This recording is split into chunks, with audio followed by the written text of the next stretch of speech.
வணக்கம் குட்டீஸ். இன்னைக்கு நான் உங்களுக்கு சுவாரஸ்யமான ஒரு சிங்கத்தின் கதைய சொல்லப் போறேன். கேட்க நீங்கள் தயாரா? வாங்க கதைக்குள்ள போகலாம். ஒரு பெரிய காட்டில் வீரா என்ற ஒரு சிங்கம் வாழ்ந்து வந்தது. அது காட்டின் அரசன் என்பதால் எல்லா விலங்குகளும் அதை மதித்து நடந்து கொண்டன. வீரா ரொம்ப வலிமையானது. ஆனா அதற்கொரு கெட்ட பழக்கம் இருந்தது. தலைக்கணமும் கோபமும் அதற்கு அதிகம்.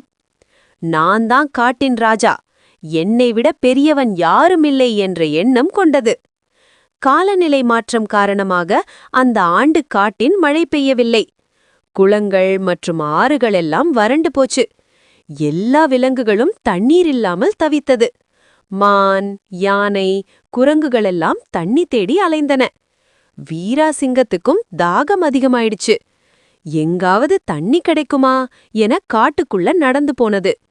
நீண்ட நேரம் நடந்த பிறகு ஒரு பழைய கிணறு வீராவின் கண்களில் பட்டது. அருமை அருமை, இங்கே தண்ணி இருக்க வேண்டும் என்ற எதிர்பார்ப்பில் கிணற்றுக்குள்ள எட்டி பார்த்தது. அப்போ கிணற்று தண்ணீரில் சிங்கத்தின் உருவம் தெரிந்தது.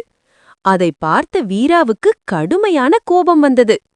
அது தன்னுடைய உருவம்தான் என்பதை புரிந்து கொள்ளாமல் அது வேறொரு சிங்கம் என நினைத்து அதனோடு சண்டை போட வீரா கிணற்றுக்குள் குதித்தது.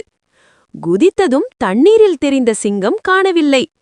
அப்போதான் வீராவுக்கு உண்மை புரிஞ்சது. அது வேறொரு சிங்கமில்லை, அது தன்னுடைய உருவத்தின் பிரதிபலிப்புதான் என்று. ஐயோ, நான் கோபத்தால் இப்படி கிணற்றுக்குள் மாட்டிக்கொண்டேனே என வருத்தப்பட்டது. பிறகு அது கிணற்றுக்குள்ள இருந்த ஒரு மரக்கிளையை பிடித்து மெதுவா ஏறி வெளியே வந்தது. அப்போ வீரா நினைச்சது, என் தலைக்கணமும் முன்கோபமும் தான் என்னை ஆபத்தில் தள்ளிச்சு. சிந்திச்சிருந்தா இது நடந்திருக்காது. அந்த நாளுக்கு பிறகு வீரா சிங்கம் ரொம்ப மாறிவிட்டது. கோபப்படாமல், தலைக்கணமில்லாமல் அமைதியா சிந்தித்து செயல்பட்டது. மற்ற விலங்குகளுக்கும் உதவி செய்தது. காடு மீண்டும் மகிழ்ச்சியான இடமாக மாறியது.